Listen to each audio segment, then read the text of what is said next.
Hello, welcome to a multi-part series called Dialogues on Prophecy and the End of Time. I'm Major Jenkins. Today, Jonathan Zapp, a philosopher and teacher and man of many thoughts, will be sharing his insights. Welcome, Jonathan. Thank you.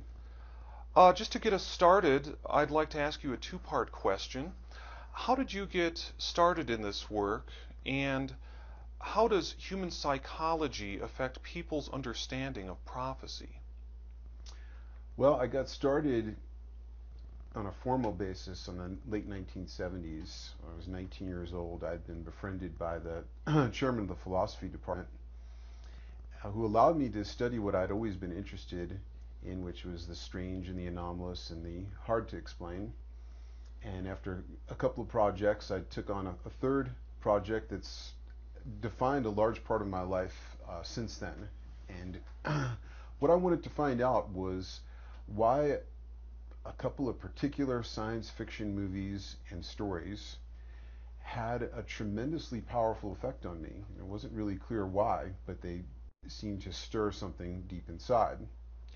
And the path that I was following, and I think it's the path that you followed and that a lot of thinkers have followed, is something I've since called the path of the numinous. Numinous was a word that Jung used a lot. Numen means spirit, and so something that's numinous is something that's imbued with the spirit or that lights up with an uncanny significance. Carl Jung, the Swiss psychologist. Exactly. Yeah. And what I found is that by following those anomalous objects and sort of following them down the rabbit hole, but hopefully without losing all of our powers of discernment, that you can arrive at some interesting vistas of awareness. Mm-hmm. And so the way I got involved with Jung, it was actually, I have to give credit to my mother, who is a psychologist, and telling her about this project that I was going to do with a science fiction story. She said, well, you should really read about Jung. At that time I pronounced it Jung, and the collective unconscious. And I remember going up to the second floor of the school library, and there were all these impressive black volumes, the Princeton Bowlingen edition of Jung's collected works. Mm-hmm. But I might have been looking at them with a certain skepticism, because I'm thinking, what is this dead Swiss guy who reached manhood in the 19th century going to tell me about the weird obsessions of this adolescent Jewish kid from the Bronx? But I pulled out the index volume, and I see, wow, he's written a book called UFOs, a modern myth of things seen in the sky. Well, that's a direct hit, because all of these stories had some kind of UFO connection. So naturally I pulled out that volume. And then to my amazement, I discovered that one of the movies that had gotten all this started was a British science fiction film, black and white, made in 1960, called Village of the Damned. It was later done as a remake with John Carpenter in 1995. And that was the one where it was released just a few weeks before Christopher Reeve had his tragic accident. He was a star in that film, and there's kind of a strange connection there.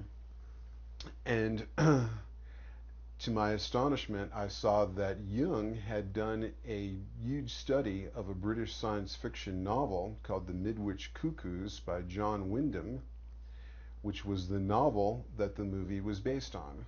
So it was almost as if he was standing over my shoulder and saying, like, yes, I was interested in that one too, and here's what I thought. So it was a series of synchronistic messages that really brought it home to you that this was an area where you were going to find some important information. And that's a sign when you're on the right track or on some kind of a track, is that it will tend to create synchronicities or serendipitous discoveries and that type of thing. But I'll get to the second part of your question about the psychology of prophecy and how people's psychology affects their sense of prophecy, because I think we should talk about the unreliability of this subject in some ways. I think that philosophers, psychologists, neurologists are all pretty much in agreement that all perception is a lot less reliable than we might want it to be. And if we consider even what we consider the most objective of perceptions, the fact that I'm looking at you right now and I feel I'm seeing a real person and so on. But what's really happening is I'm seeing ambient light bouncing off the topography of skin, hair, and clothing. That's being reflected and it's entering my eye through a simple convex lens, so it's appearing upside down on the back of my retina. And then neurological processing has got to turn that right side up and do various other things with it. And it takes a substantial fraction of a second for all that to happen. So basically what I'm actually seeing is a neurological reconstruction of a past event. And although this is happening internally, and all perception is internal, I believe that I am objectively witnessing something outside myself. And of course we know that we're subject to various optical illusions and that imperfections in our eyesight and in our visual processing can distort what we think we see. Now that's just when it comes to the five senses.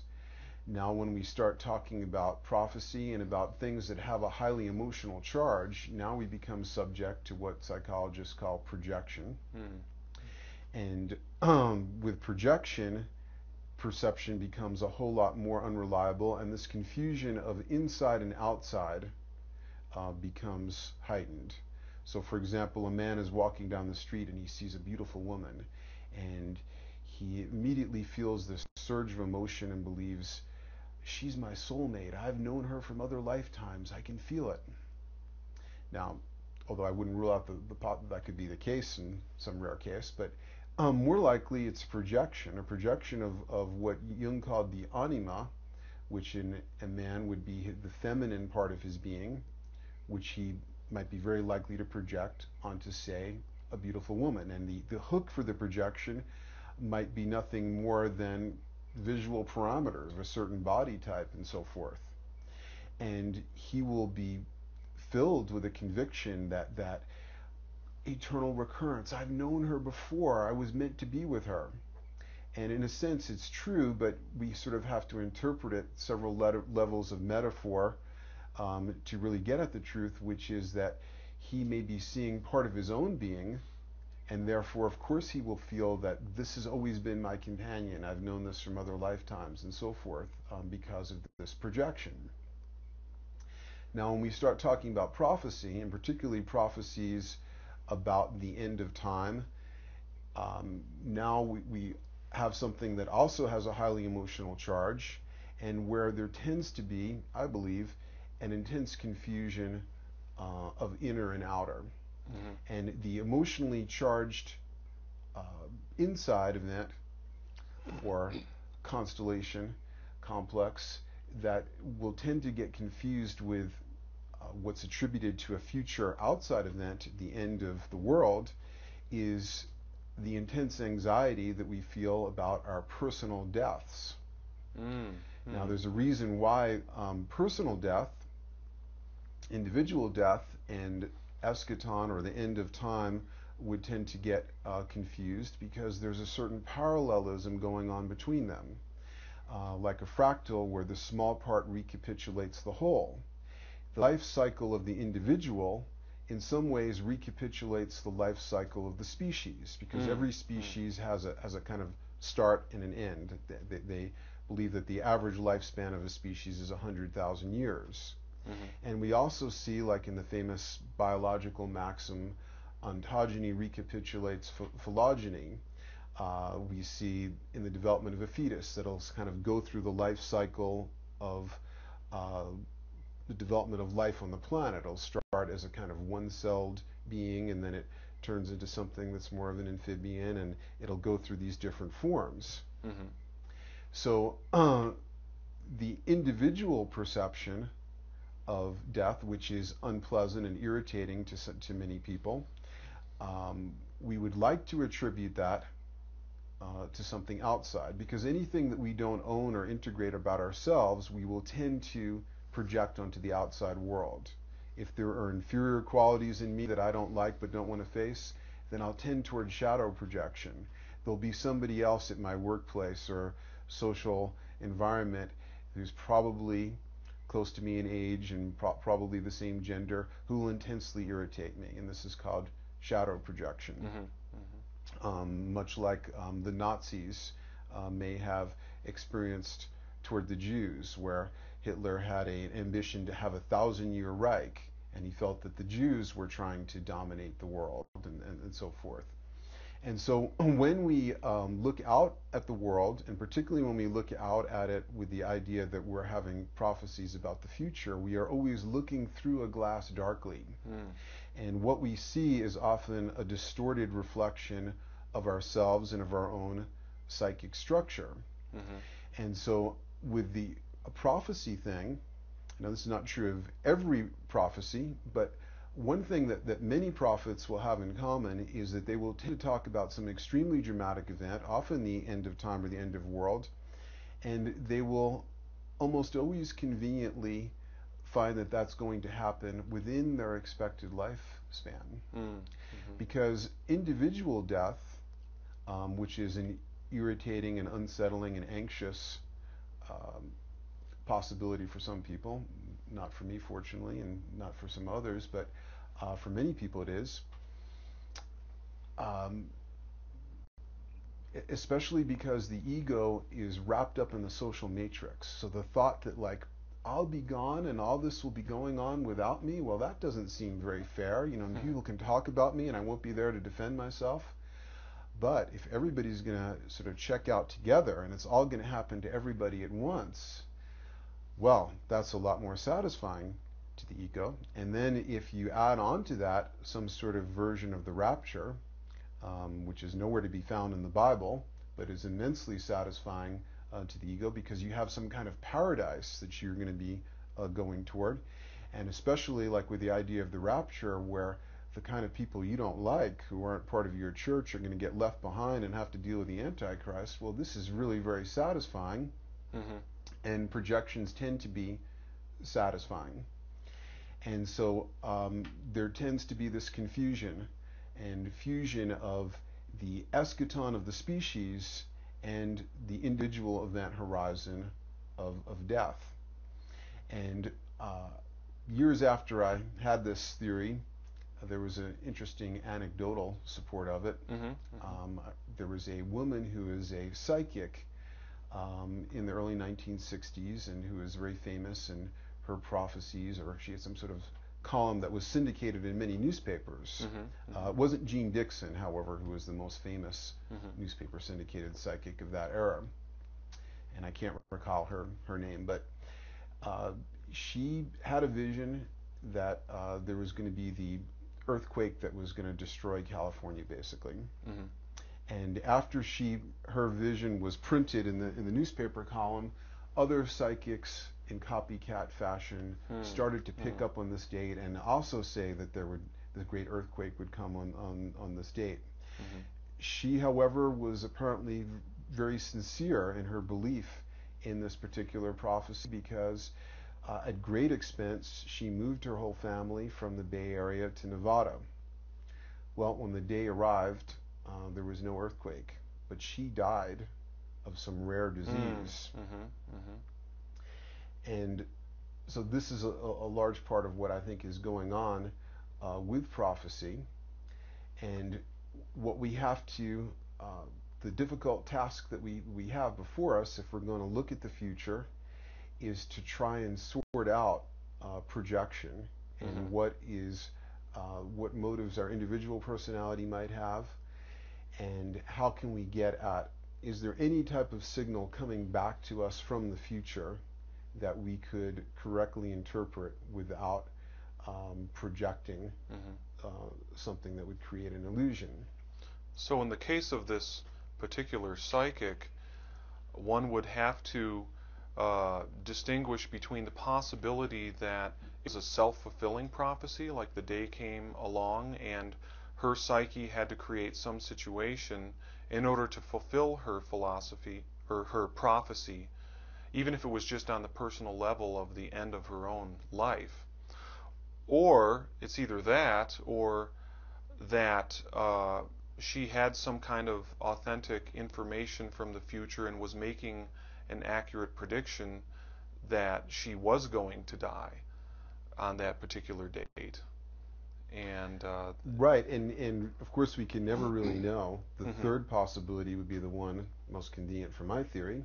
mhm, But the way of trying to figure out where the species is heading mhm, that I employ, mhm, we'll kind of start with an analogy. Let's say we wanted to find out uh, where John Jenkins was heading in his life.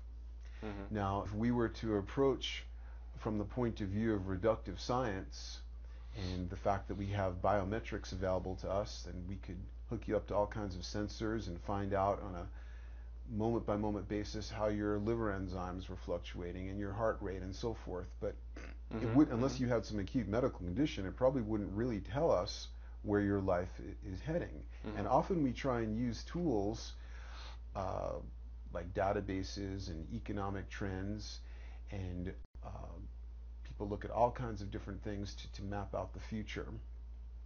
The source that I would want to use, if I were trying to figure out where you were going, would, if I could have only one source of information, might be your dreams, because the mm, mm, dreams mm, may show an underlying mythology, an underlying kind of archetypal pattern that your life is trying to unfold. It's not going to tell me when things are going to happen, but it may show a deep pattern, a global pattern at work. So basically what Jung said is that what dreams are to the individual, mythologies, which often are derived from people's dreams, are to the collective. mm, mm, And mythologies are not things that are occurring only in the past, but are happening uh, incredibly in our society, especially with all the media that we have available. But they're occurring in things like science fiction movies, and also in people's dreams, in ideas that religious cultists may have, and so forth. Didn't Carl Jung himself have a series of more or less prophetic dreams on the eve of World War One? He did, and you can see pictures of it in some of the illustrated books. He saw like a bloody cross Mm, in the sky. Also, before World War II, he was working as a psychoanalyst in the Weimar Republic, pre-war Germany, and he noticed that a lot of his educated, highly civilized German patients were dreaming about Wotan, mm, mm, a god of war, mm, and he called this phenomenon Wotanism, and he was able to roughly predict that somebody like Hitler was going to emerge and be the focus of this warlike spirit that was going to come out. So by looking at the mythologies that are in the ascendant in a particular culture, and using the tools of dream interpretation, using the tools of metaphorical analysis, we may start to see a pattern. What's happening down there in the tectonic plates? What's really happening? What is the prime mover that other trends may be more superficial symptoms of, like economics mm, and so mhm, forth, though some people will believe that economics or certain historical forces are the prime mover. But when we look out at the world today, and the deeply troubled world today, and we look out at things like environmental problems and political problems and economic problems, ultimately all of these problems have a single source, which is human psychology. And although the tendency of our time uh, in the secular world is toward a kind of fundamentalist materialism that doesn't like that sees what's happening in the psyche, even though it's using the human psyche to observe all these different things with an affectation of objectivity, it somehow doesn't take into account that what's going through my mind, even the most nebulous and vague fantasies, are factual occurrences. I might have some weird random daydream, but it's a fact that I had that specific daydream. I might have a particular dream that seems to have no connection with the waking world, but it's a fact that I had that particular dream. And these facts have a certain meaning. Now, you do personal dream work yourself, and you do dream analysis. What do you see in terms of trends in human psychology today, and how that might be revealing of the state of the world, and where that might be pointing to in the near future? Well, this is how I got into Jung. This relates to the science fiction stories that haunted me. What I was observing, I didn't realize it at the time, was an emergent archetype. An archetype that seems to be about a kind of evolutionary event horizon that we are heading to as a species. And although I've pointed out the fallacy that involved in prophets wanting to see things happening in their lifetime, and I don't attach any time scales to any of these future events, we are a generation that has more credibility in thinking that some enormous change might be on the way, because without having to resort to any willing suspension of disbelief or any kind of fantastical projection, there are so many forces at work right now that are unprecedented, that could create a game over scenario, from biological weapons getting out of control, extreme climate change, and the acceleration and so of change seems unprecedented right now. Right, exactly. And so the metabolism of the species is heating up, and it seems that we're getting more and more examples or permutations of this archetype. But getting back to some of the science fiction stories, and again, this is, you asked me about the themes that occur in dreams. What I've noticed, and I started studying the science fiction stories, and then found that people's dreams often have parallel the same phenomenon. So, for example, when I was a child, I happened to read Arthur C. Clarke's science fiction novel, the classic Childhood's End, which was written in 1953. When I read it, though, I was absolutely shocked, because what I thought were my most particular and unique fantasies, here they were written in this book, written 4 years before I was born. How was that possible? And what I discovered was that Jung's idea of the collective unconscious accounts for this. That my psyche is not, we have this presumption that we're sort of alone in our minds, and that we're born as a blank slate, tabula rasa. But actually, our minds interpenetrate with a kind of collective mind. Could you sketch the outline of the story of Childhood's End? Okay, I'll actually start with a simpler version of this archetype that I've called the Singularity archetype, that happen in the form of two dreams, and then we'll get to Childhood's End and see how they parallel.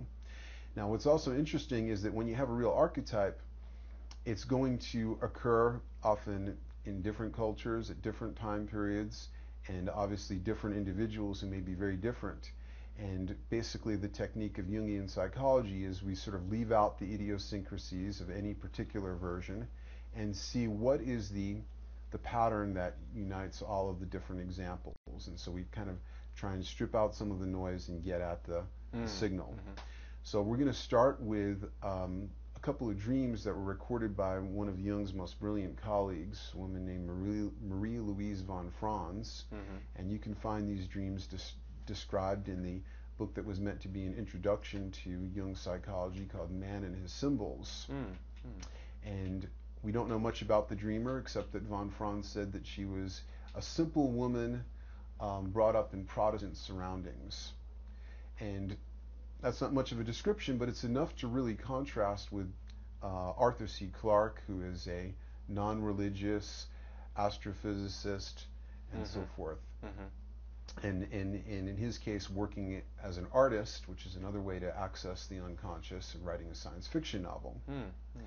Anyway, in the first dream, which we're going to try and bring up here, the dreamer is standing with a spirit guide just above Jerusalem, and she sees the dark wing of Satan blocking out the sun. And this seems like a dark portent, like the coming of the Antichrist or Armageddon, apocalypse, and so forth. And now in the second dream, she's witnessing the same event, but instead of standing on the earth, her point of view is now up in the heavens. And what looked like the dark wing of Satan is now revealed to be the white wafting cloak of God, and who is trying, but maybe unsuccessfully, to reach Jesus standing on the right. And there is also a white spiral of light in the sky. And what we see here is that what from the human point of view, standing on the earth, seems to be the coming of a divine darkness, often associated with the end of world and apocalypse and so forth, is from a more cosmic vantage, away from the ego, in other words, seen as some kind of transcendent evolutionary event. And even though it's the very same thing. And the white spiral, von Franz points out that the way the white spiral is oriented, it seems to be inviting the viewer or the dreamer toward a whole other dimension. Okay, and the spiral is also a classic evolutionary symbol. Now we go to childhood's end. Okay. Which take a little bit longer to describe. And in the beginning of childhood's end, UFOs appear around the earth, exactly the same opening scenario of the Midwich Cuckoos or Village of the Damned. And a group of extraterrestrials that call themselves the overlords through all communications and announce that they're here to help out mankind. And one of the things that they do is make sure that we can't harm ourselves, so that through some technological magic, any type of weapons, from nuclear missiles, artillery, even gunfire, is made to return to the sender, basically. So all warfare becomes impossible. And they basically say that they're here to help out mankind. And they appear to do that. And in fact, they really are benevolent. One of the strange things that puzzles people is that they will not appear physically, nor allow any photograph or representation of them to be seen for a space of 2 generations. And people speculate they must look, like giant insects or slime mold or something horrifying, and they don't want us to see. Finally, after the 2 generations, 50 years have passed, and it's been a time of great prosperity and technological advancement for the human species. The beings step out of their crafts, and they have giant ebony wings and horns and tails. And with a kind of fascinating incongruity in the world of technological materialism, stereotypical of science fiction, we see this specter of like the Christian past. We see this mythological element. And the way that Clarke explains this almost sounds like the collective unconscious. He says that their association with evil was a race memory of a future event. And it wasn't because they themselves were evil, but because they signaled an evolutionary change. And the evolutionary change wasn't evil either. It's just that change itself, to the conservatism of the psyche, is seen as threatening, just as death is seen as threatening. Even though, from my point of view, it's maybe a portal opening, or maybe something quite wonderful. And that's also what people report to us who have near-death experiences. In any case, now the overlords are able to mingle in human society, and they seem to be particularly interested in any reports of parapsychological phenomenon. And one of them, whose name is Reshevarek, visits the home of a man who has the largest civilian library of books about the parapsychology. And as a trivia question, do you know what celebrity had the largest library of parapsychological books? I do not know. Okay, Jackie Gleason. Interesting. Oddly enough. In any case, he was also the man that according to Jackie Gleason's widow, was actually shown things about UFOs by his friend Richard Nixon. Hmm. In any case, Reshevarek is observing a group of people, and a whole bunch of this man's friends show up because it's kind of a celebrity thing that there are very few overlords. They all want to say that they've met one. And it almost seems like for 1953, like a prophetic anticipation of goofy New Agers, because Hmm. the people seem to have a very dilettante attitude, and Reshevarek, reading through these books about parapsychology, kind of sighs and feels it's almost hopeless to figure out what's real and what's nonsense, and confabulation and so on. And one of the New Age entertainments that's going on is people decide to have a session with the Ouija board. Hmm. And the Ouija board, when they ask it, "Who are you?" spells out IAMALL, I am all, Hmm. which sounds very much like the collective unconscious. Hmm. Mm-hmm. And then they, to see if they've contacted something real, ask an interesting question: what are the coordinates of the overlord's star of the solar system that they came from, which is information that had been kept secret. Mm-hmm. Mm-hmm. And then the Ouija board spells out the correct coordinates. And what Reshevarek believes has happened is that he has encountered something that the overlords have been looking for, which is what they call subject zero, which will be the first human being that will break the mold. Because what's happened is that the overlords have been sent like midwives, and it's interesting how much that resembles midwich, the midwich cuckoos. There's to kind of help supervise an evolutionary quantum event. And there is a kind of secular or naturalistic God concept in childhood Zen called the overmind. And the overmind is this gigantic disembodied intelligence that's aware of where intelligence or consciousness may be forming anywhere in the universe. And it sends the overlords, this particular species, and their physiognomy and wings and tails and so forth was just that adaptation to the environmental conditions of their planet. They're actually quite benevolent. Mm-hmm. To help and supervise the process, because it's understood that this process, just like the one that we're obviously in, is an extremely precarious one. And what they look for is, and it's almost like a secular or naturalistic version of the Messiah, subject zero, the first individual that will break the mold. But Reshevarek's kind of puzzled because all the people at the seance seem to be rather mediocre. But it turns out that one young woman who is there is pregnant, and it's her unborn child that is subject zero. And as soon as he's born, he immediately exhibits parapsychological powers of different sorts. And then, kind of like a seed crystal falling into a saturated solution, all the babies that are born after him are also of this new type.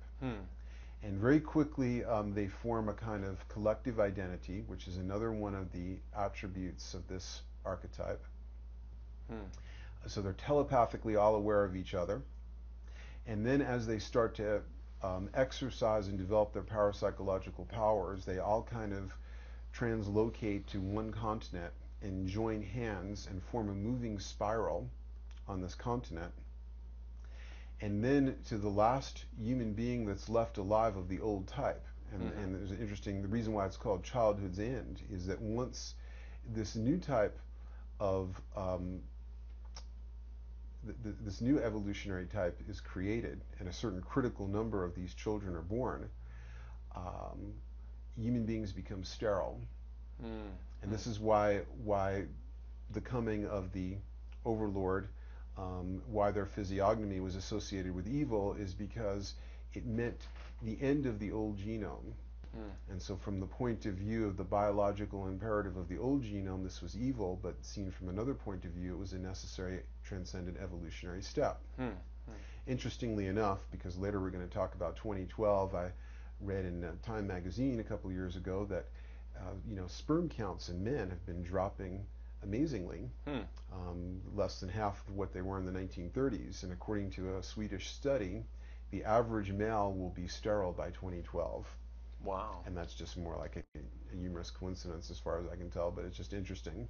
Fascinating. Do you think that Arthur C. Clarke's Childhood's End prefigured his later work, 2001: Space Odyssey? Absolutely. And I think that was one of the great creative collaborations of our time, because 2001 has everything to say about these events. It's one of the great examples of this archetype. Collaborated with Stanley Kubrick. Right. Yeah. And so, to the last human being of the old type left alive who's able to witness the last evolutionary event that would even be perceivable by an ordinary human consciousness, he's witnessing the kind of energetic merger of these children that are now leaving their bodies with the overmind, and it looks to him like an aurora borealis, a white spiral of light in the sky. Mm-hmm. So here we have just two examples, and there are many of them. I'll just give a third really quick one to kind of finish up the examples. We see some of the exact specific elements. The dark wing of Satan descending, that from the human or ego-bound point of view seems to be evil. Mm-hmm. And then from the transcendent point of view, analogous to the second dream that we looked at, it's revealed as a divine event, and again with the white spiral of light in the sky. Mm. So here's a third example that a young man told me just 4 or 5 years ago. He's standing in the forest, and there's lightning, and then there seem to be earthquakes, and it feels like the whole earth is shaking apart, and the sky gets dark. It feels like it's the end of the world. And then there's a kind of break in the dark clouds, and an eagle comes spiraling out of this break in the clouds, and in its talons is a golden egg surrounded by an aura of light. And the eagle comes spiraling down and then safely deposits the egg at the top of a tree. And so again and again, people, just in the last month, I've heard 2 or 3 dreams that again have some permutation of this basic pattern. So it really does seem that these dreams and this creative work that's coming from the collective unconscious is revealing messages about where human beings are going. Yeah, and the message is again a kind of rough template. Mm-hmm. And my feeling about the future is that it contains both determined and undetermined elements.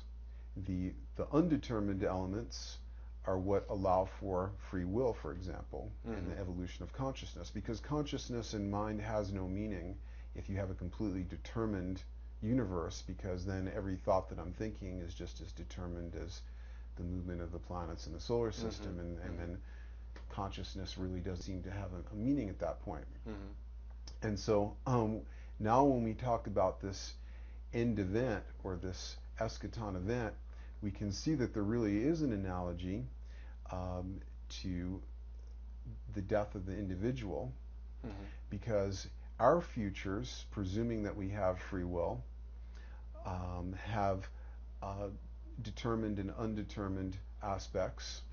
But one thing that is determined, but in some cases only roughly determined, is that inexorably each of us is hurtling toward an individual death. Mm-hmm. However, the dietary choices I make, the risks that I choose to take or not take, may influence that, mm-hmm. in some cases. In other cases, there could be a macro geological event, like a volcanic eruption or something, that takes out the whole community that I'm in, all in basically one moment, and it might be completely determined, in a sense, outside of my free will. And though from a more spiritual point of view, the choices that we make and the type of psyche that we develop may determine where we go from that event horizon. And so this pattern, this basic pattern that seems to be unfolding, is different than, say, a specific prophecy that says on such and such a date, this will happen. Mm-hmm. And I believe that the specific prophecies are incredibly unhelpful to people, because they diminish the quality of free will and the importance of what's happening in the person's individual psychology. They also can inject an image of a preconceived notion about what's going to happen in a very specific way. Right, and that causes people to have be a kind of passive consumer of prophecy. Of, well, I'm just going to wait for this countdown. Right. And of course, it binds them ever more into linear time, and this is something we'll talk about later with 2012. And it, from the point of view of the individual, the end of the world is guaranteed anyway, because we all are heading toward our individual event horizon. So whether I face that alone or whether I face that with everybody else, my job as an individual remains the same. And at least for me, that is to become more aware and to help other people, especially in increasing their awareness. And from the point of view of a shaman, for example, to the extent that the end of the world is about the end of time, they have already experientially been to a place where time does not exist. Right, and that's why when we have people running with 2012 and turning it into a kind of, and often New Age people, a tendency I've noticed in them is that they often are very naive about how much their thinking is actually conditioned by fundamentalist Christian parents or grandparents. And so ideas of denying the shadow and it's all good and everything is white light, come directly from that tradition. And also the idea of an end of the world with a kind of rapture attached to it is also maybe a very modernized version of that Christian tendency to see things that way. A bias that time is linear and there is a definite end point, whereas all native cosmologies and many of the ancient philosophies see time as cyclical. Right, and so the idea is that this end of time thing, from the point of view of the ego, it sees like, well, that must mean when time runs out. But the idea that you're talking about, and that people in many different traditions, including some of the mystics from the Christian tradition, experience a transcendent event. Often it's associated with meditation or a vision or something like that, where they step out of that linear time track and experience eternity.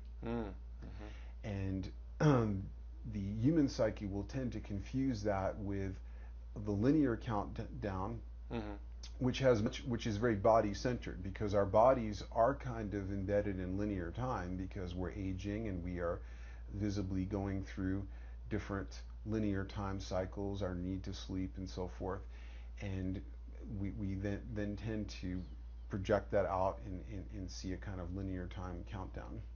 Interesting. So it's almost like accessing the end of time or the experience of eternity is like stepping outside of the horizontal flow of past, present, future. And it's somewhat of a mistake to map that experience onto any particular date within the historical continuum. Exactly. And even if there were a particular date, it's just like when they ask people, would you want to know the day that you're going to die? Sure. It probably wouldn't be advantageous to know that. But again, we see this projection onto end of time prophecies. And what I like to do is take out the idiosyncrasies of any particular way of looking at the eschaton. Revelations, that so many people do strange things with, was written, the authors of Revelations thought they were describing events that were going to happen in their lifetime. Or the first century AD. Right. And so I don't attach to time scales, and I'm trying to look at this event and see also how it's affecting us right now, because I think that the changes, the evolutionary changes and themes of change are happening right now. And that's something else that we can talk about, is what is happening as we're heading toward the event horizon, what may intensify as we get close to it, but also what are the present trends that are happening and that are talked about in some of the more developed versions of the Singularity archetype that we see in certain great science fiction classics. And maybe we could segue into that, or I don't know, where do we want to go more into this? It seems that we've talked about 2012 and from the vantage point of the end of time being an archetype, you've mentioned singularity and the eschaton. Eschaton is a term that was used by philosopher Henry Corbin, and Terence McKenna later used it in his own cosmology of time, which also uses the 2012 date. How do you approach the archetype of the end of time, and how do you explain that um, and human beings' experience of that? Well, I think what's perceived as the end of time is where there's a rupture of plane, where our experience of reality, where we kind of look toward the future and see a place that we can't look beyond. And it's like Terence was fond of quoting J.B.S. Haldane, that reality was not only stranger than you think, it's stranger than you can think. And so when we look beyond a certain point, then we sort of reach a horizon line beyond which we can't see. And I can project what I might be like in my 70s or 80s, but it might be very hard for me to project what I'd be like after I die. And so when we look out at this event horizon, we may not be able to, we have trouble seeing beyond a certain point because it just gets too weird or too It's strange unknowable. or beyond. Perhaps the archetype is about the unknowable, and perhaps that is precisely what stimulates human beings to evolve. Right, and if we consider the range of evolution that's already occurred on this planet, so that we're not reaching in any fantastical way towards something that's improbable, and we look at the difference in between a one-celled life form and the present human being, now that's what's already occurred. But there seems to be something about what's occurring where there's actually more of a geometric progression. So the next step could be something even greater than that. Well, what would be the vision of a one-celled life form of a full-scale human being? Now, one possibility that would make it very hard for us to see beyond that point, it's something that's included in a lot of the different versions, like Childhood's End and the Midwich Cuckoos or Village of the Damned, is something that I call Homogestalt. And this was a term that was coined by the science fiction writer Theodore Sturgeon, who wrote in the 1950s a science fiction novel called More Than Human, where there's a group of sort of odd human individuals that are kind of like mutants, and they each have each of them has an intense talent, but also intense liabilities, and they kind of come together, find each other, and form a kind of group organism with a telepathic bond, and that they're able to kind of almost like each of them an organ of a body, work together as a whole, and he called that whole Homogestalt. And we see that in the Midwich Cuckoos or Village of the Damned, where these new children that are born as a result of a UFO occurrence have a telepathic bond. We see it with the children in Child's End, and we see it in many of the different examples, especially in the Dune books. There are many different versions of Homogestalt. And this seems to describe an evolutionary theme that's already in operation, because what it seems is that the more normative case is a kind of group telepathy. When we look at flocks of birds and schools of fish, a group telepathic mind does not seem to be a fantastical futuristic thing. In fact, we find in tribal cultures, or certainly there are reports about Australian Aborigines, that they seem to have far more of this group telepathy effect. But it seemed to serve a great evolutionary purpose to cut off that function for a while. And with the creation of the ego, what we got was a kind of encapsulation of consciousness.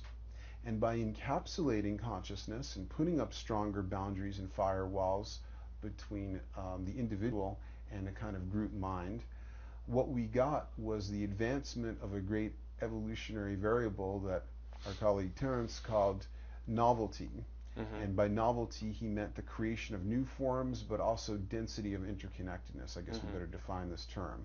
So, for example, the most novel and densely interconnected artifact that we know of would be, say, the internet. And interestingly enough, the creator of the internet is the most densely interconnected organic object that we know of, which is the human brain. Okay, so somehow biological evolution and human technological evolution seem to closely parallel each other, and that's something else that turns up in the material surrounding this archetype. So with the encapsulation of consciousness, there's a much greater possibility of an individual differentiation and novelty. The physical metaphor that I use is sort of putting an irritant inside of an oyster, a living oyster, and then it starts to accrete all these beautiful opalescent layers around it, and you start to get this pearl, and the pearl is a representation of the individual consciousness. Now, that creation of individuality, because of the sort of Taoist alchemical aspect of things, that dark and light come together. You don't get a big top without a big bottom, as one person said. As we sort of things intensify, then the outer edge of darkness and the outer edge of light both intensify with it. And this seems to be even, well, maybe that's too much of a tangent for right now, but we'll come back to that maybe. But so anyway, with the growth of the individual consciousness, a lot of it is richly pathological. Like James Hillman says, the soul pathologizes. So even though many of the things that the ego creates are very toxic and pathological, it has served a great evolutionary purpose, but has also kind of led us into a blind alley, a kind of evolutionary cul-de-sac, because with the encapsulation of consciousness comes a diminishment of any type of feeling or awareness of the living matrix that surrounds us. And this is what seems to characterize the modern man with his cruelty and bureaucratic indifference to what's going on, is that there's this separation from the living matrix that surrounds because there's differences perceived between us and them, because the entire culture is imbued with this bias of individualism, and that as a result of that, cruelties and so forth can be justified. Right. What happens is you can think of it as sort of how you locate the Godhead, and this is particularly strong in the West. So, for example, from the Eastern point of view, like the salutation Namaste, where you're sort of greeting the divinity in the other person, but it's also in yourself, and it's pantheistically in everything. But then you get all the way in the other, you get a distorted version of that in, say, for example, the Puritan minister Jonathan Edwards, and he would give these incredible sermons. I don't know if you've ever read one of them, but he would say things like, "To God you are nothing but the most loathsome of spiders, and he barely can stand to even hold on to you over the fiery pits of hell," and so forth. Where and Jung wrote about this in a book called Aeon, that in the Christian tradition, when it broke from Gnosticism, it developed this imbalanced idea that God was the sunum bonum, and it also did this to Christ, and it kind of whitewashed his whole background. The highest good. Right, and that evil, even though this seems rather improbable, is only located in man, his creation, even though we're made in the image of God, and therefore this sort of schizoid split occurs where the Godhead is exclusively located out into God the Father or something, and now you're this wretched sinner. Interesting. I think what's at the root of that is also reflected in a misunderstanding of the term transcendence, because within that Christian theology that you just described, God is considered transcendent, above, beyond, and somewhat disconnected, lofty, aloof from the world. But the real meaning of the word transcendence, when you transcend something, you don't remove yourself from the presence of that which is transcended. Transcendence includes that which is transcended. So it's really an interesting question of the immanence of God, or the immanence of the eternal, unmanifest ground of all being. Is that present and accessible to human beings? I guess it would be, to the extent that we can transcend our individual egos. Right, and now that's a more balanced and integrated version of things. But what happens is that when you get a kind of extreme psychic position, like seeing the Godhead as only out there and I'm just, all the bad is in me, all the good is in God, and this type of thing, then what happens is Jung used a term enantiodromia that he borrowed from the Greek philosopher Heraclitus. It's a tendency for systems to oscillate between extremes. Like if you have an anima projection on someone and you idealize them and see them as wonderful and this angelic person, then when you find out who the actual person is, then you'll tend toward the equal and opposite disillusionment, and love may turn to hate and this type of thing, because one imbalance, like a pendulum that's, swings all the way to one side, it's going to tend to swing all the way to the other side. And so for that reason, Christ and Antichrist, as Jung points out in Aeon, are kind of like an inevitable pair. So when you have a culture where the Godhead is located exclusively on the outside, then you'll get certain individuals that will have the Antichrist configuration where the Godhead is here, I'm number one, everything else is real estate and livestock. And so then this becomes a natural tendency of the encapsulated ego to see things in this way, like Napoleon saying, you're either a king or a pawn. And another example of this type of problem of the encapsulated ego losing sight of the living matrix that it's in was in a Graham Greene novel called The Third Man. It was made into a wonderful film noir in the 1940s called with the same title, The Third Man, starring Joseph Cotten and Orson Welles. And in the novel, it's set just after the end of World War II, and while France was still occupied by the Allied powers and hadn't been turned over yet. There's a man played by Orson Welles who was the childhood friend of the Joseph Cotten character. I don't remember their original character names, so I'll just refer to them as the actors for now. And who was the most charismatic person. He was the most charming, a great Gatsby-like figure. And but what he's discovered now that he's in the was it the OSO or whatever, the precursor to the CIA, military intelligence or whatever, that this wonderful friend of his had been selling diluted penicillin on the black market, and all these French children who had taken it had died. And he just can't believe that just like the shock we feel about the Western ego, that we can get such a charming and charismatic person, but that they can do such horrible things.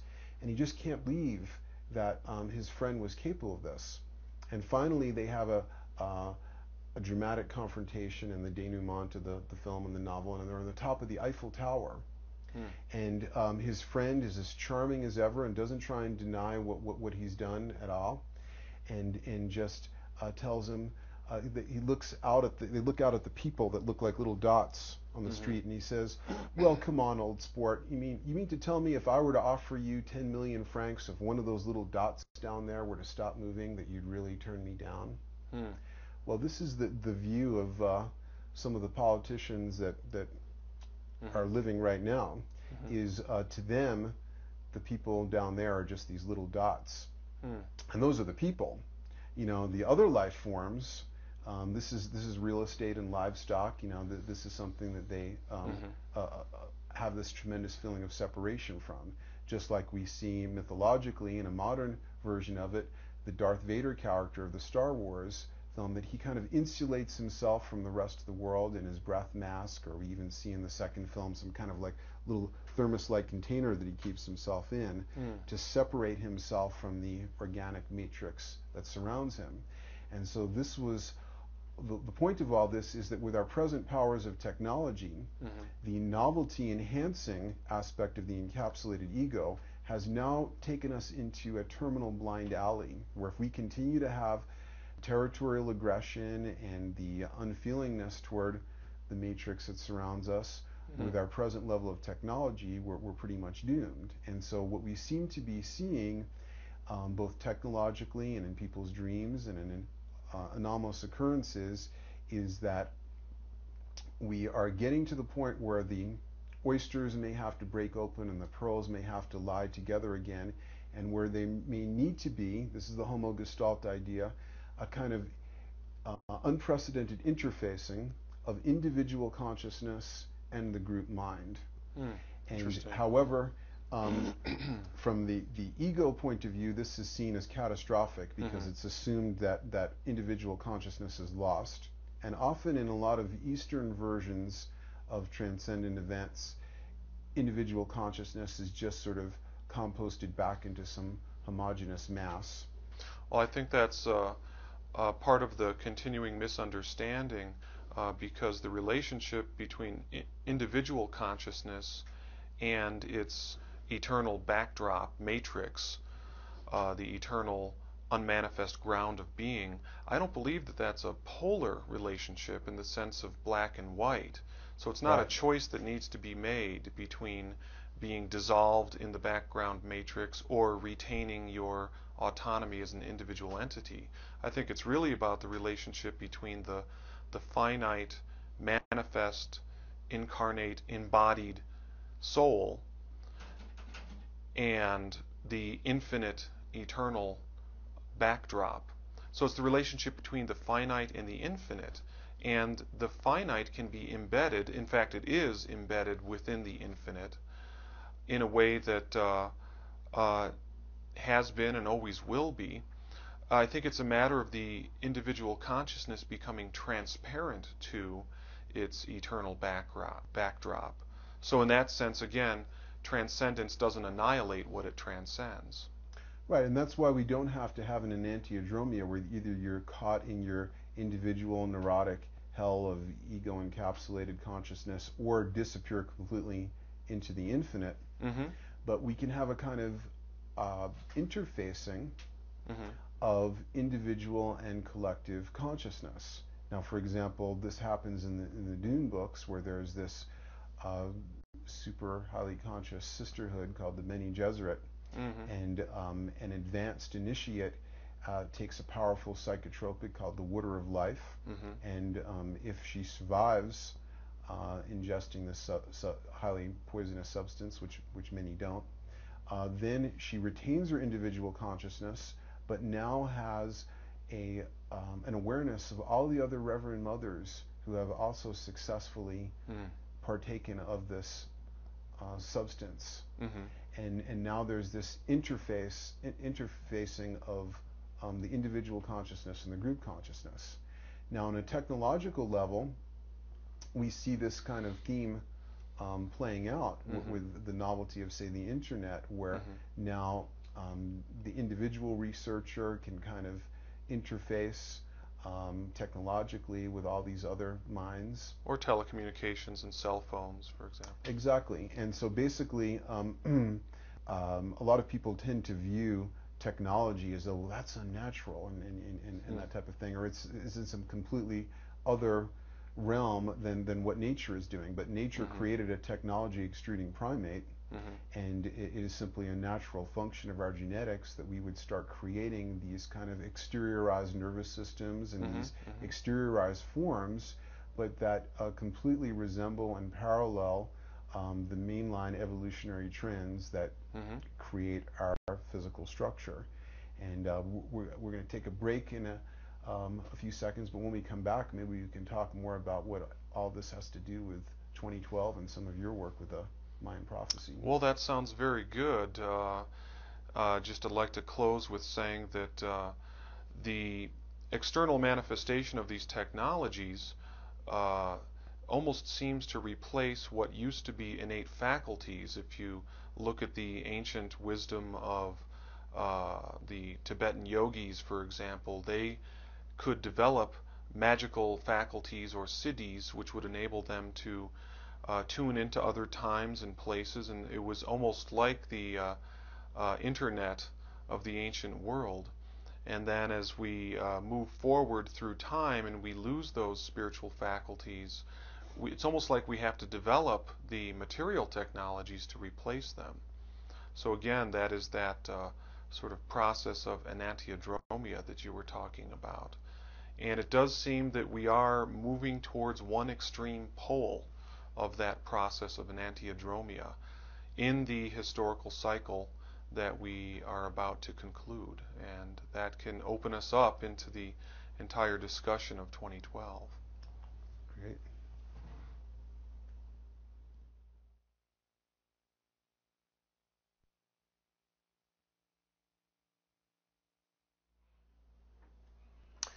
Okay, we're back, and see, we've changed seats. We were last talking about technology and the idea that technology has in many ways been an antagonist to human consciousness, like you were pointing out with the cities, that as we tended to rely on technology, that we would tend to lose a corresponding psychic function. And it's interesting that the Greek philosophers had almost the same negative things that people often say about television and computers. When the technology of writing was created, they said that basically people would lose their memories, which to a large extent they did, because when they had an oral tradition, they had much better memories. And so I guess we've seen technology be an adversary to consciousness, but I think in other ways it's also a catalyst, and especially recently with the development of a more visual modality and also with a kind of etherealization of technology itself that's going on right now. I think we're seeing a cycle shift in evolution that is also paralleled by a shift in technology itself.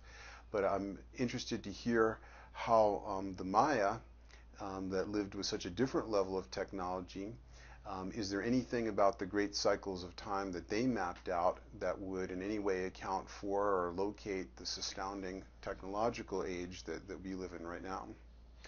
Yeah, sure. The Maya calendar provides a great deal of insight into these cyclic processes.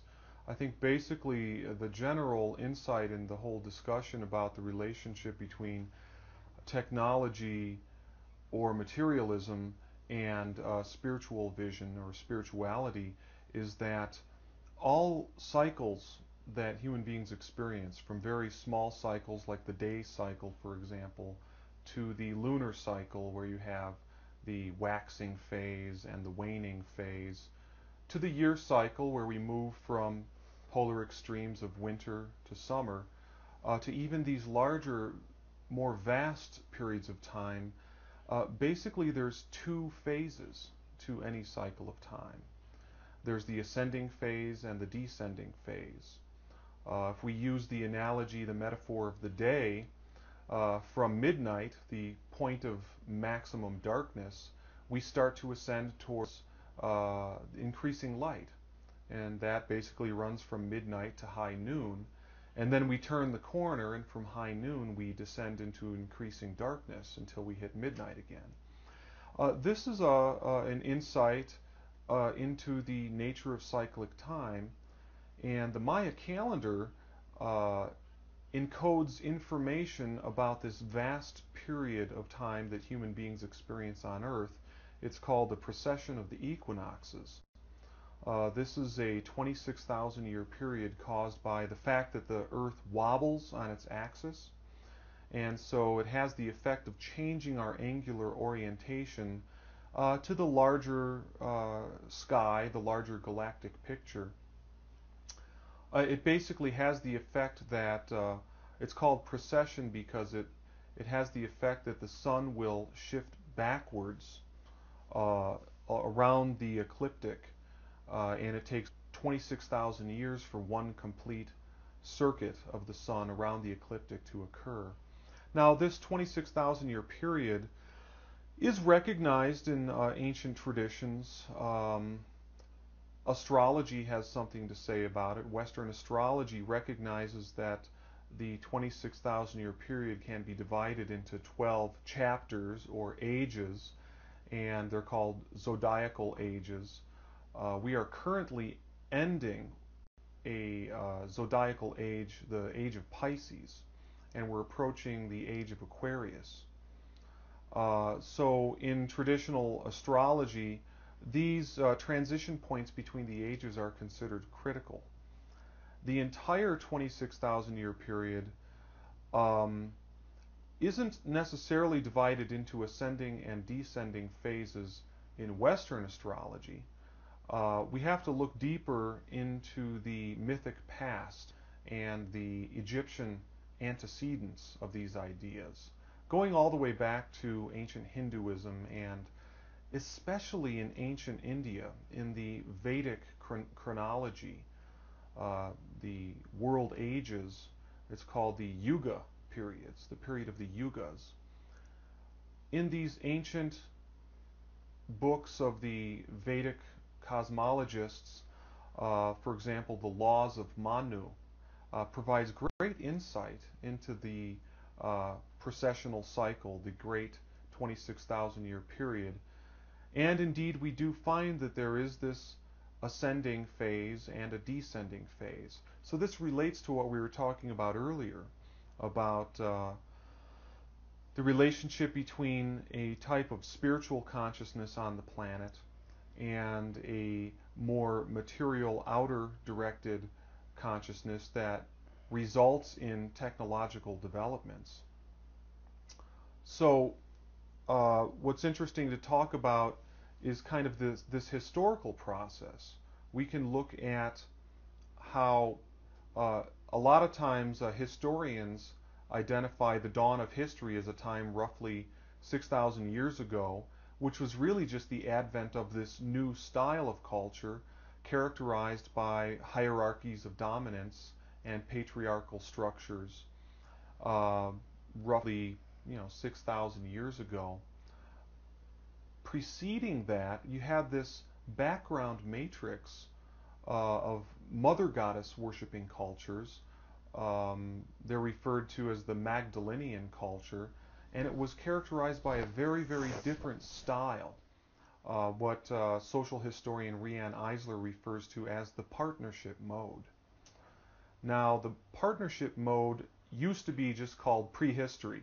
Now it's being recognized as a valid substrate of the historical era that we identify more with the advent of dominator mode, a dominator mode that sets up hierarchies of dominance.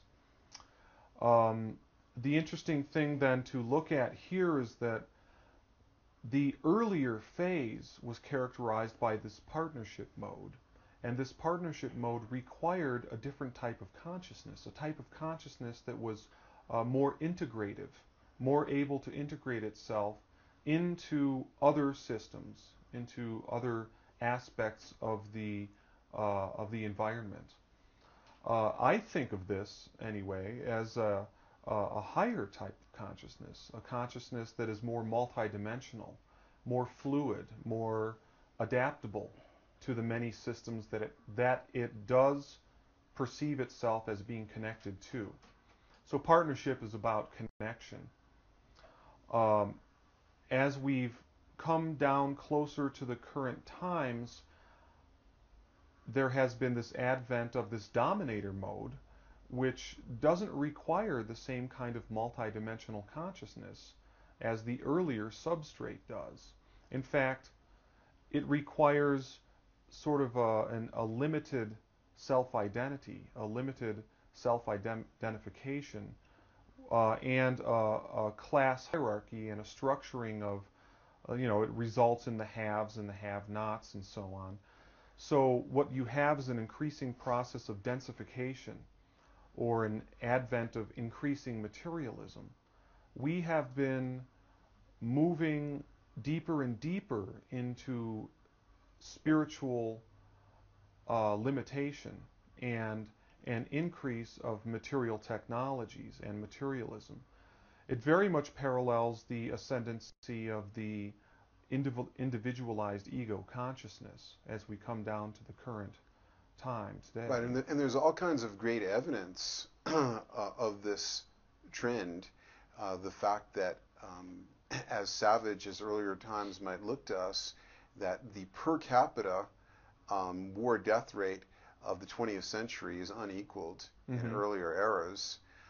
It's like the James Joyce character Stephen Dedalus said, "History of the nightmare from which I'm trying to awaken." Yes. And so this is a very relevant question to all of us sitting right now on what might be the brink of, even more dark historical forces, of how did we lose this kind of world that many people think, the Garden of Eden story even paralleled. How did we lose this Paleolithic time when there was an egalitarian society, when the artifacts were more about the chalice and more about fecundity and things like that, to an era when, the artifacts and the representations were of the sword and of the Mm-hmm. weapon and so forth. How did we shift into this dominator mode? Well, it's part of the natural seasons of change that the planet experiences. It's part of the matrix of reality that we live in.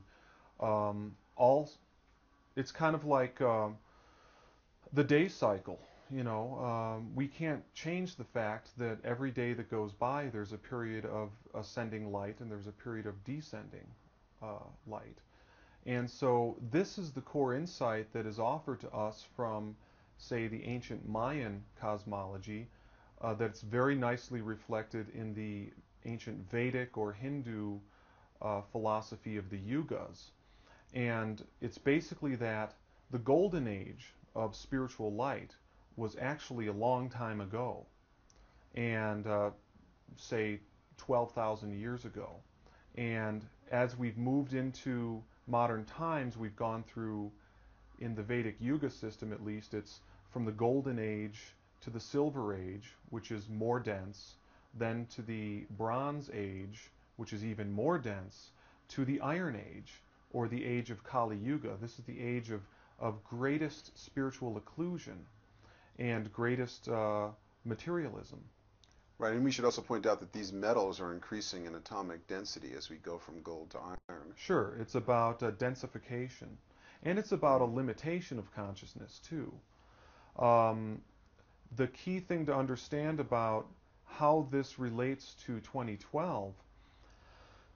Oh, okay, so if we have this model that there's this 26,000 year cycle, and one half of it is increasing to light, and the other half is increasing towards great darkness, where are the turnabout points?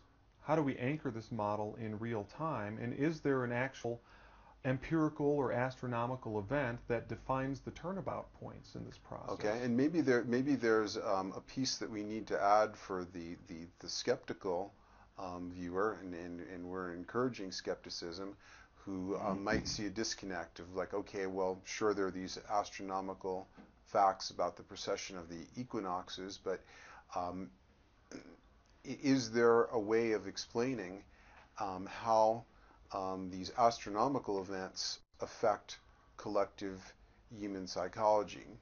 And from our previous discussions, it seems like there are possibilities that fit into a kind of causal view and then a kind of Mm-hmm. acausal view. But starting with the causal view, Mm-hmm. is there any way that the precession of the equinoxes or these changes in the position of the Earth's orbit um, are creating physical effects that could affect consciousness? This would be a question for the scientist Mm-hmm. to determine. In my recent book, Galactic Alignment, I looked at the work of philosopher Oliver Reiser, and the entire question of whether or not we can empirically demonstrate that these astronomical shiftings do affect consciousness on this planet is an entirely separate enterprise from what I'm Mm-hmm. really engaged in doing. Mainly what my concern has been to uh, look to reconstruct an ancient cosmology that points to a very, very profound empirical astronomical event that is culminating right now as we speak. And so I really try to make a distinction between reconstructing a profound cosmology that speaks to our time, Mm-hmm. and you find it primarily in the Mayan cosmology. The Mayan 2012 date is comes to us through the tradition of the long count calendar. The Mm-hmm. long count calendar of the Maya is this system that was put in place and apparently invented at this early Mayan site called Izapa Mm-hmm. some 2,100 years ago. And from the vantage point of reconstructing this ancient Mayan cosmology and trying to determine why the ancient Maya chose the year that we call 2012 to end this vast period of time in their long count calendar, uh, the answer is that in the years around 2012, there's a very, very rare astronomical alignment. Our sun on the solstice is lining up with the center of our Milky Way galaxy. This is called galactic alignment. Um, they anchored their entire cosmological orientation and their world age doctrine and their creation mythology is anchored to an idea that galactic alignments are the turnabout points in the great cycle of precession. They determine the end of the phase of increasing darkness and the beginning of the phase of increasing light. So the message of the Maya about 2012 is that it's a phase shift. This is sort of, again, it's reconstructing the Mayan belief around it. Now we, in the modern scientific world, we feel like we need to have an empirical model that can actually explain how these galactic alignments would stimulate or catalyze or trigger some kind of consciousness transformation on the planet. To me, that's an entirely separate enterprise Hmm. from reconstructing the ancient Maya, what I call the galactic cosmology of the Maya. And what I've shown in my books is how the Maya integrated this idea of the galactic alignment as a transformative nexus for humanity. They integrated it very nicely into their creation mythology, into the symbolism of their ball game, as well as in the rituals of king-making ceremonies, for example. Hmm. So this is a view of time that would resonate more with the Eastern view, where instead of looking for causal models for how things are happening, and there are potential, nobody has a satisfactory theory, but there are potential causal Hmm. modalities because these astronomical changes do have real physical effects. But the Chinese mind, for example, that created the I Ching, was much more interested in the acausal relationships, Hmm. the parallel relationships that are captured in the alchemical model, as above, so below. So the idea is that it was not as confounding as it is to the Western mind that an astronomical event and what's happening down here would have this parallelism, Hmm. and this relates to Jung's idea of synchronicity, which Right. a term he coined in the 1940s after some dinner conversations with Einstein and working closely with another Nobel laureate physicist, Wolfgang Pauli. Hmm. And at the time, synchronicity was still very speculative, but the findings of quantum mechanics show that there is this kind of parallelism between events in the world of the psyche and in the world of soma or of outside matter. And so just to give you some support from the Western view that's often been antagonistic Hmm. toward astrology. I know I was brought up to think it was all just a bunch of superstitious nonsense and it couldn't possibly be true and it was something you could just rule out. Hmm. But the thing is that the reconstructed model of the ancient Maya cosmology, Hmm. which, by the way, has not survived into modern times, it had to be reconstructed through looking very carefully at the monuments that survive at this site of Izapa. Hmm. There are 60 carved monuments there. There's orientations to horizon astronomy. It was the fragmentary evidence primarily at that site, as well as looking at contextual parallels in these other traditions like the sacred ball game, that allowed me to piece together the fragmented ancient Mayan cosmology that explains why 2012 was so important to them. That reconstruction work, in a sense, doesn't really need support from an Hmm. argument that would show that it's efficacious, whether you Hmm. show that it's efficacious through an acausal synchronistic principle or it's meaningful in terms of an actual causal model that scientists could elucidate. Uh, it stands alone as an achievement of some kind of the ancient Maya people. Now, the direction that I actually go in to look for support is, was this just an anomalous cosmology that these jungle savages happen to stumble upon, or is it actually backed up by, say, other traditions from around the globe? Hmm. That was the direction that I went in to look for support, because if it is, what I tried to look for is um, uh, evidence of support, say, in the other world traditions that have a world age doctrine. Right. The world age doctrine as you find it in the Hindu chronology or in Egypt, does seem to be rooted in precession, in the 26,000-year precessional cycle. Okay. But does the galactic alignment, which brackets the descending and ascending portals of the cycle, can you find evidence that these periods of time and the places in the sky that these periods of time point to, for example, the galactic center as an important place in the sky, can we find evidence that these were considered important? And the answer is yes. That was the direction that my research led me, and I found that, for example, in the Vedic chronology, you find evidence for this. And the point of that is that basically the Maya cosmology belongs to a perennial philosophy. It belongs to an ancient primordial tradition.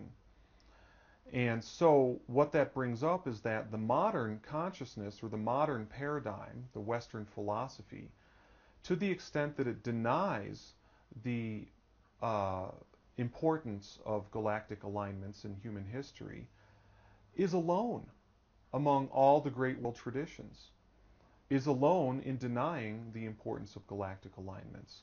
So to me, that's where sort of the interesting argument comes from, that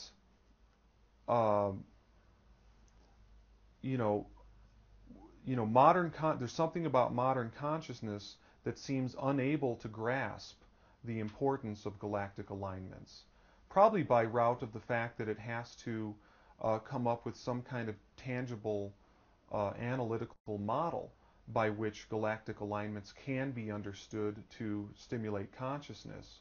And I think those models could be found, but it's at a very, very early stage of this sea change, introducing this concept of galactic alignments into basically Western science and Western philosophy.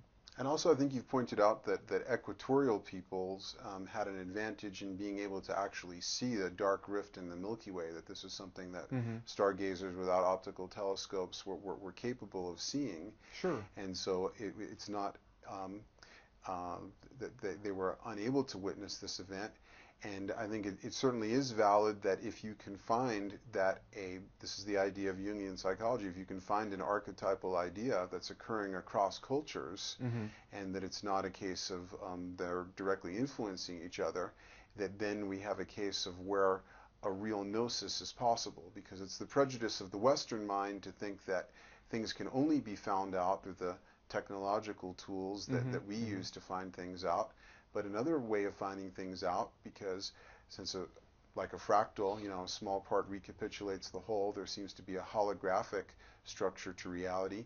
Somebody just contemplating the structure of their own body, because our body is made up of the same subatomic particles that the whole universe is. It's an engine made by the universe that actually flies and works.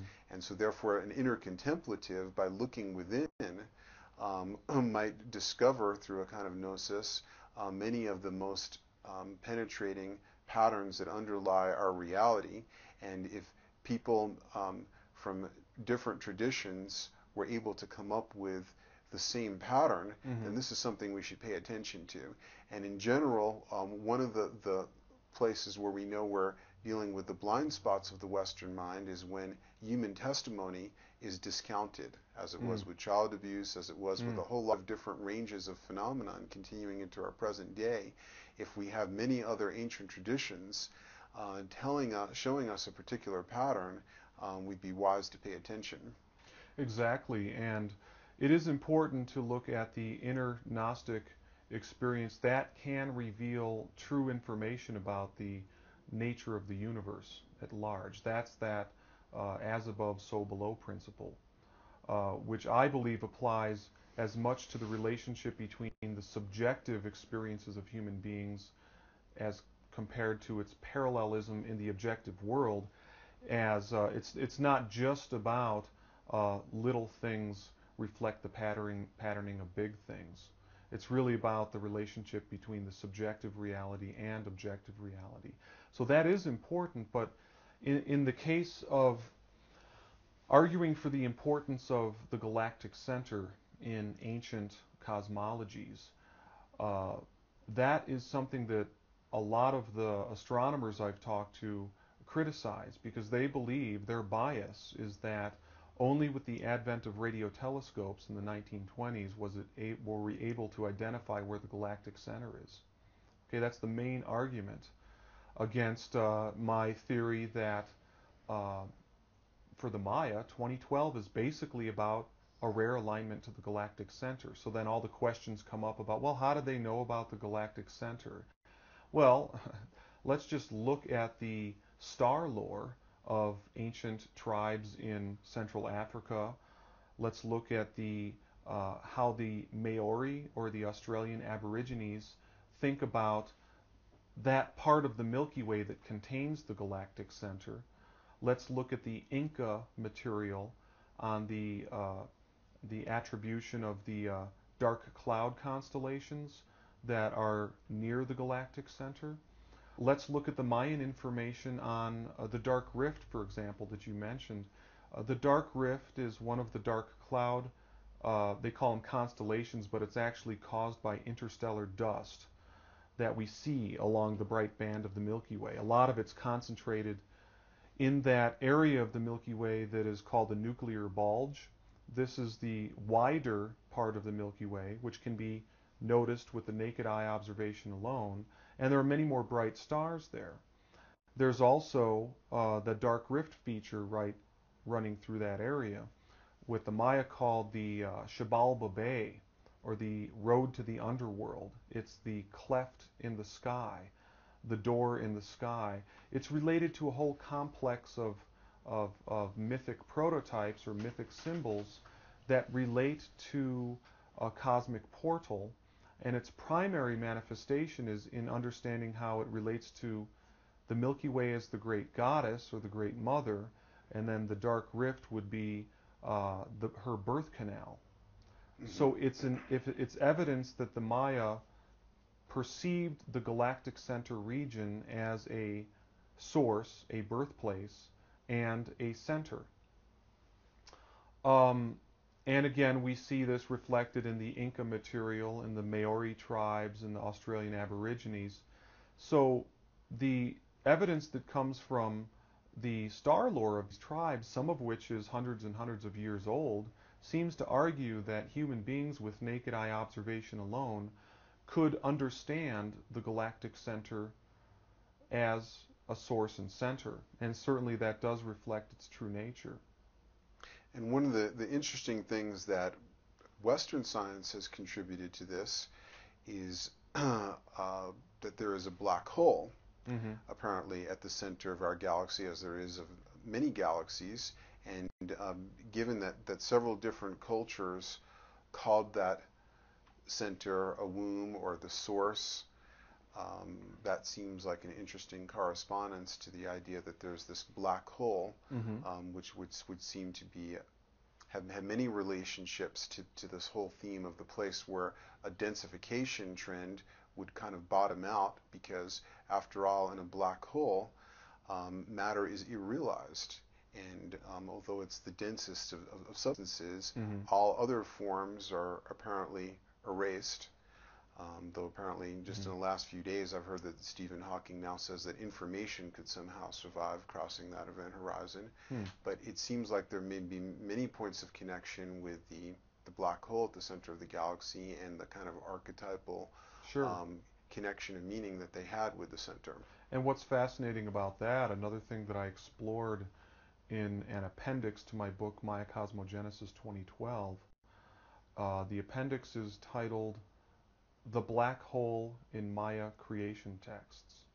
Mayan epigraphers, hieroglyphic experts, they've deciphered a great deal of information around these creation texts. They are hieroglyphic texts that are found carved in stone, and they are describing events relating to the creation of the world and the subsequent recreations of the world. Remember, in the Maya creation mythology, there's a series of world ages. In fact, there's a series of 5 world ages. Each one lasts about 5,125 years. that is a significant period of 13 Baktuns within the Mayan long count calendar. And the 2012 date is the ending of one of these 13 Baktun periods. Well, in the World Age creation mythology, there are a total of 5. So 5 of these total one complete 26,000 year precessional period. Now the texts, the black hole in Maya creation text that we find, basically they decipher the hieroglyphs, and there's one significant hieroglyph that translates into English as black hole. And it might have reference to the dark rift in the Milky Way, which I previously mentioned was mythologized as a cosmic birth canal or portal in the sky. But it actually might have reference to a deeper mystery around the actual singularity of the black hole. And in these texts, creation happens at the black hole. So that's an interesting facet of all this. Now, to the extent that creation also happens in 2012, to the extent that the world, a new world age dawns, there's a new world age beginning. There's a recreation of the world or a renewal of the world. To the extent that that happens in 2012, it seems to be very, very closely and intimately tied in with the time when our sun on the solstice lines up with the center of the galaxy. And I think I should maybe illustrate that with a couple of slides so that viewers can really get an understanding of what that means. Izapa is a small ritual site in southern Mexico. It is on the border with Guatemala. Its heyday was experienced in the first century BC, and the first long count monuments carved in stone are found in the context of Izapa's heyday in the first century BC. The first long count monument is dated to 37 BC. Now at Izapa there are 60 carved monuments, many of which depict episodes from Maya creation mythology. And it's also depicting astronomy. Here, in this monument from Izapa, it's Stela 25, we actually have illustrated an episode from the Maya creation mythology. In the lower right, we have one of the hero twins, one Hunahpu. His arm is torn off, and it's being held by the bird in the tree above. The bird in the tree above is Seven Macaw, a significant player in the Maya creation mythology. Seven Macaw is the Big Dipper constellation, and the Big Dipper constellation circles the pole star. So it's the constellation of the north, and it refers to the polar center. Now this alligator on the left is the Milky Way, and it circles around the sky, and its head is at the bottom. The head of the alligator is referential to the galactic center. The Milky Way was mythologized in a couple of different ways. It could have been seen as the Great Mother. It could have been seen as the road in the sky or the river. It was also seen as a snake or an alligator. And scholars recognize that the alligator at Izapa is the Milky Way, and its head is equivalent to the nuclear bulge where the galactic center is located. So what we have depicted in this one monument from Izapa, dated to about the 1st century BC, is this dialectical cosmology of the relationship between the polar center and the galactic center. Now the galactic center is significant because here we have the Milky Way arching overhead, and we can see the nuclear bulge of the Milky Way. Our Milky Way is saucer-shaped, so there is this bright and wide area of the Milky Way that is between the constellations Sagittarius and Scorpio. What we have depicted here is the sun on the solstice is lining up with the galactic center. And this is something that's been converging over a period of thousands and thousands of years. The ancient Maya at Izapa, some 2,000 years ago, noticed that there was a convergence going on in the sky. It was a convergence between the December solstice sun, which they mythologized as their first father deity, and the galactic center, which was representative of their cosmic mother deity. So what we have going on in 2012 is this rare astronomical alignment, which can be thought about mythologically as the union of cosmic mother and cosmic father. So this connects with the whole complex of cosmological understandings that we find, like, say, in Hinduism, where it's the union of Shiva and Shakti, the union of cosmic mother and cosmic father. And this also relates to the historical cycles that you were referring to and that Rihanna Eisler referred to in The Chalice and the Blade, that we've basically descended into a approximately 6,000 year period that we identify as history, where the feminine is increasingly repressed. And there is a wonderful book called The Alphabet versus the Goddess by Leonard Shlain, and he basically points out that in every case when a culture adopted a written alphabet, suddenly the goddess disappeared. Women could no longer participate in religious rites. The feminine in every way became repressed. He related it, his theory was that it related to the adoption of written alphabets, which changed the hemispheric dominance to the more masculine left hemisphere, that's more hierarchical, more dominator oriented, more interested in linearity, and therefore it would be more antagonistic to this kind of circular model of time. And out of that mind frame, we would, have some kind of text that would, dominate everything, whether it was a religious text or the Communist Manifesto. In the beginning would be the word, and even the clerics would tend to adopt the colors of pen and ink. But now, as we are lining up with this galactic center, we're also seeing in culture some empirical evidence that the archetypal relationship between masculine and feminine seems to be in a state of very dynamic shifting right now. And we see many cultural evidences of that. The fact that we are now moving from a print-based technology toward a more visual-based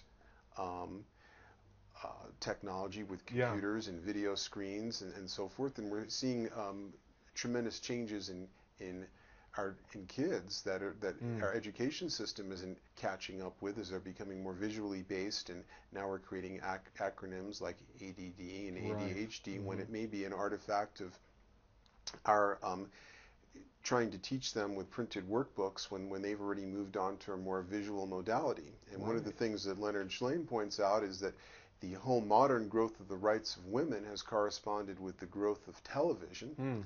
And despite how unfortunate much of the content of video games and television, and how anti-feminine the content might be, as Marshall McLuhan's famous maxim, the medium is the message.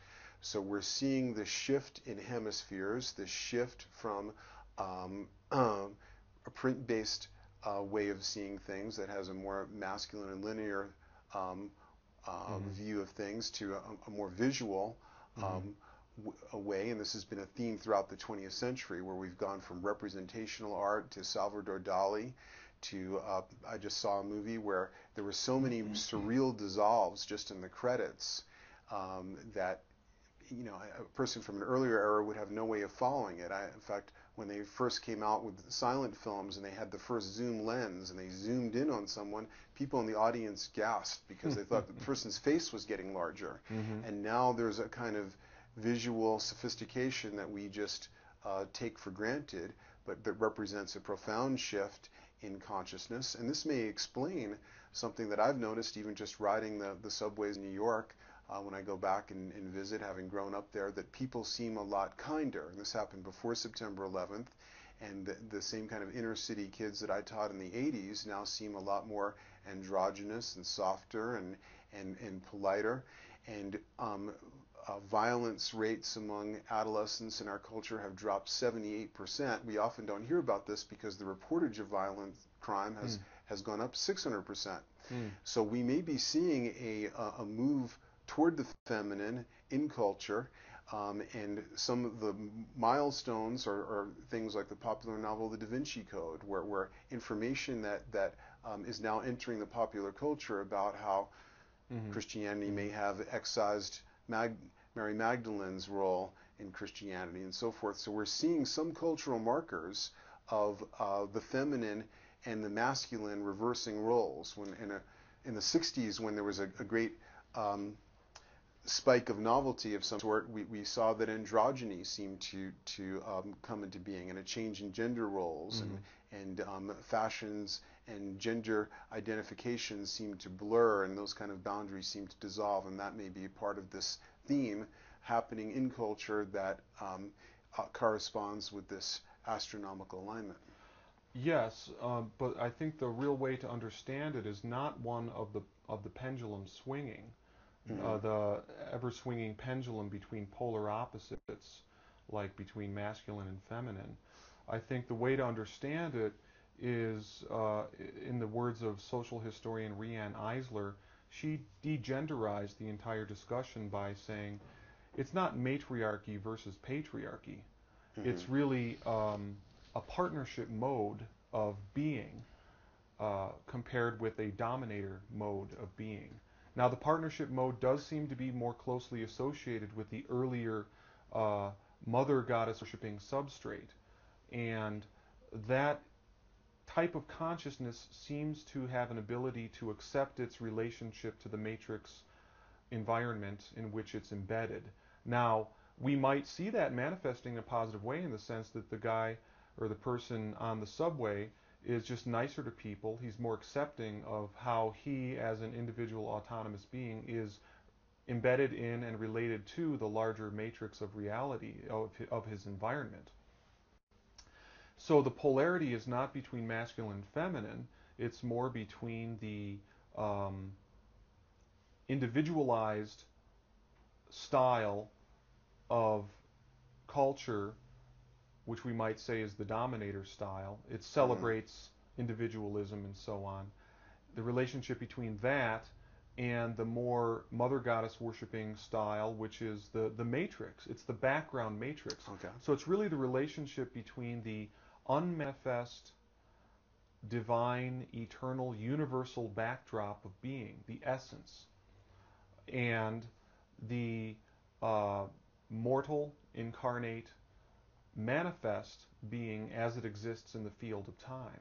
So, for example, Fritjof Capra, in his recent book, The Web of Life, where he talks about nature and systems theory and so forth, talked about two great tendencies in nature, the self-assertive versus the integrative. And Western culture, of course, is characterized by preponderance of the self-assertive is the thing that we tend to celebrate. Sure. Would those two variables correspond to? To some extent, on a psychological level.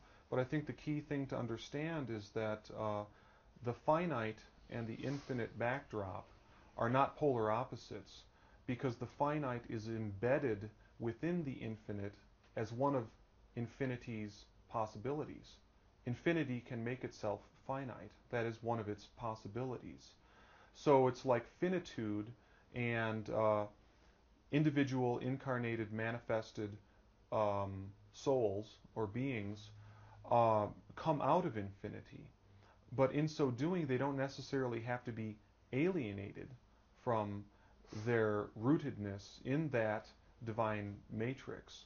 I think it's a question of becoming transparent to the eternal shared backdrop of which we all come ultimately as expressions of consciousness. And in doing so, we can sort of open up a conduit into the cosmic center and source, you might say, and see in each other reflections of our own true selves. I think this is the basis of the beginning of a new style of culture that would be more partnership oriented, but it's interesting how it all does tie back into the galactic alignment, because the galactic alignment, remember, is about this connection between our local sun and uh, the great cosmic center of the galactic center, which could be seen as the more um, pervasive backdrop. So it's a direct progression from the Copernican view that would be seen as the most egocentric to a more integrative view where we're seeing our relationship to the galaxy and to the rest of Exactly. the It would universe. be a step that the Aesopian cosmologists took, going from a polar-oriented cosmology, one that, in that image of the carving that I showed, uh, the polar cosmology was a more limited framework, going directly to this galactic understanding. But what I'd sort of like to bring it back to as well is the importance of an acausal uh, domain to this entire discussion, which I think you can continue to elucidate even more. It has to do with the misunderstanding that what I've shown in terms of reconstructing ancient Mayan cosmology demonstrates that the 2012 date is anchored to this astronomical alignment. Okay, so then the next thought is that this alignment causes human transformation. I don't think that has to be what it's about. I think that um, all true change comes from the spiritual domain. What the alignment, the empirically observable alignment in the sky can be is an outer symbol, an expression in the physical domain of something that's basically going on at the same time in tandem on a spiritual level. So there's this spiritual revolution that's taking place. There's, you might say, a spiritual realignment to our inner cosmic source and center. Its outward symbol can be the galactic center, but what it's really about is we're we're coming back into alignment with our eternal, universal, unmanifest backdrop. Now, the thing about that is that we can resist that, and that can give rise to all kinds of problems. Or we can allow it to be, and in so doing, we can embrace our deep interconnectedness, uh, recognizing that all human beings do indeed spring from the same source.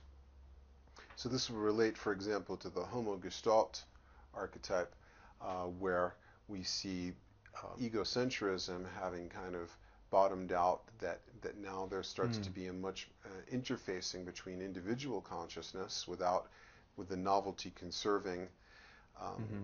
reality that the individual consciousness Mm-hmm. is retained, but now it becomes far more aware of all the other psyches and consciousnesses that are out there. And like you said earlier,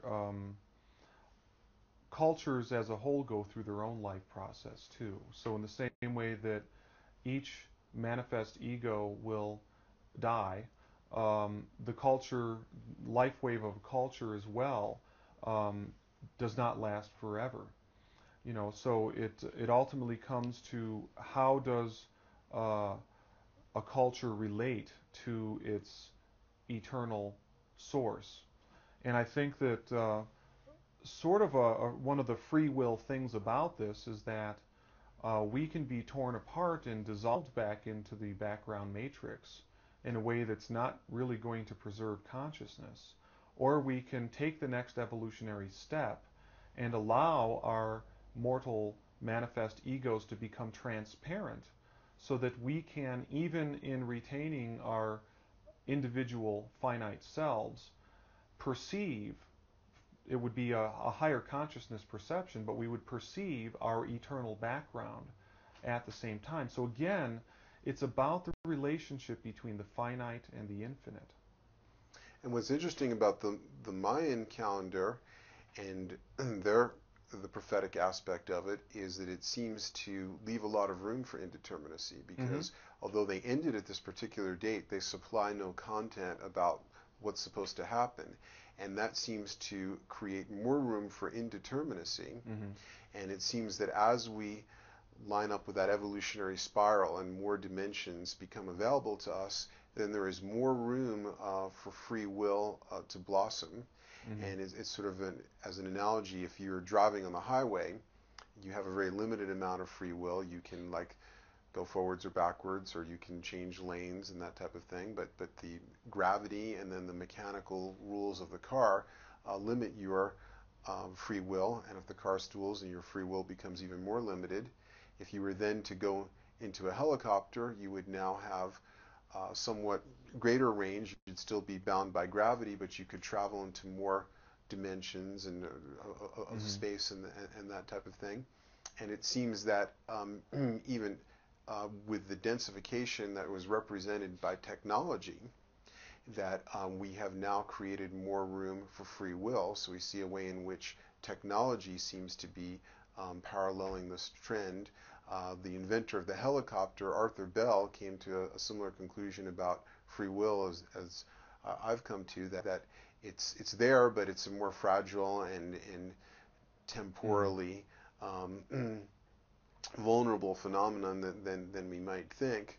But our technology itself seems to be allowing for more and more free will. The limited choices that you might have with a locomotive riding on its linear track, now we have the computer, where by accessing the internet, anything that happens to be ascendant in my psyche, I can, through Google or something, I can have the computer then parallel that and in a very non-linear way explore all kinds of different things. And as we've seen magic and the more spiritual practices, and this is something that Tolkien wrote a lot about, descend into the use of external means. And in some of his letters to his son Christopher as an RAF pilot, he talked about how unfortunate it was that we were using Mordor gadgets to defeat Mordor. And that basically he thought that all the reliance on technology and external means was part of this darkening trend. And he also saw the procession of the ages as well. But in the 1990s, it's been pointed out that while the value of the industrial production of the United States increased, tripled more or less, that its physical weight decreased by 40% or so, as less pig iron was created and more pixels and more intellectual property in the form of zeros and ones. So it seems that even technology, which in the past, as you've pointed out, limited us or replaced psychic functions and in some ways made us weaker, now seems to be kind of etherealizing itself and making us more integrative, as things like the internet, an artifact that was originally created by a Western mind that wanted a way for technocrats to be able to communicate after a nuclear war, has now unexpectedly become this tremendous engine of novelty. And it seems that technology itself seems to be recapitulating some of these trends. Well, fascinating. Jonathan, I want to thank you for joining me on this amazing discussion. This is the first in an ongoing series of discussions that is called Dialogues on Prophecy and the End of Time. So thank you for joining us.